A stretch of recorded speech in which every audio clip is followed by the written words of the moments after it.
Apparently, my Manchester accent made me difficult to understand, with one student even calling out, "I'll read duck," something I have never said in my life. I wasn't an all-right duck, more a fish out of water. And on top of this, I was studying psychology, which in the eyes of the medics was a soft science, the clown school of medicine, and of little significance to patient care outcomes. I was desperate to be accepted, but now I had got myself noticed by a medical student, a public school boy, destined to be a doctor. Placing doctors on a pedestal is common.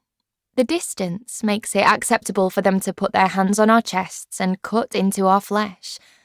At times of deep distress, we don't want to think of them as mere mortals. We need to believe they can fix us. Once, when I saw a surgeon struggle with the ring pull on a can of Diet Coke, I had to look away.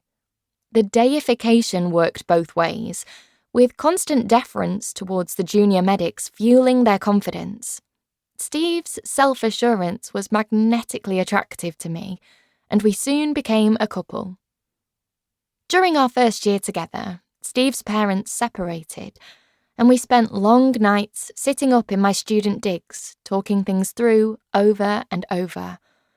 While I built my ability to comfort him and empathise, he grew more detached and began to focus on his work. He stopped texting in the daytime, seemed less open to humour, grew harder at the edges, more rational, and less available in every sense.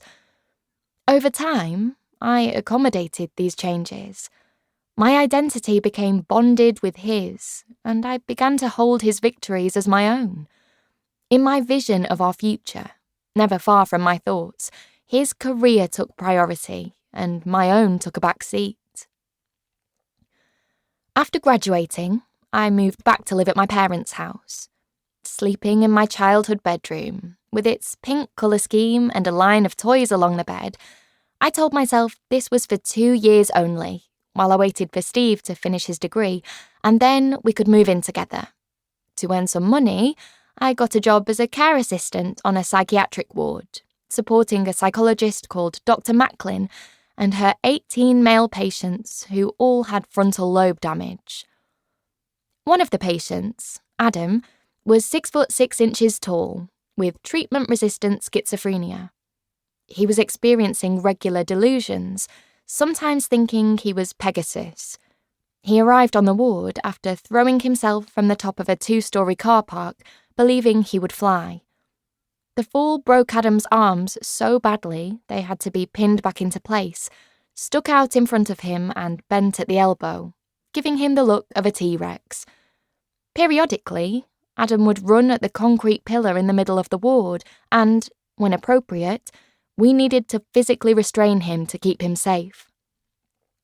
Each member of staff was assigned a specific part of his body, and I was charged with Adam's head.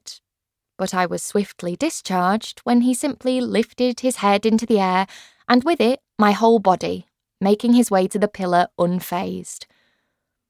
The work was demanding, with long shifts and a wide range of jobs assigned to us daily on a whiteboard.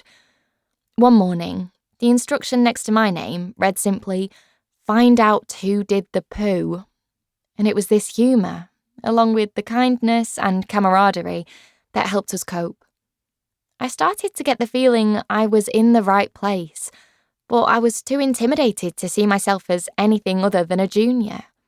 When a frustrated patient challenged my boss, Dr. Macmillan, saying, "Fuck you and your fucking little sidekick over there," I inexplicably performed a small wave, as if to say, "Yes, it's me.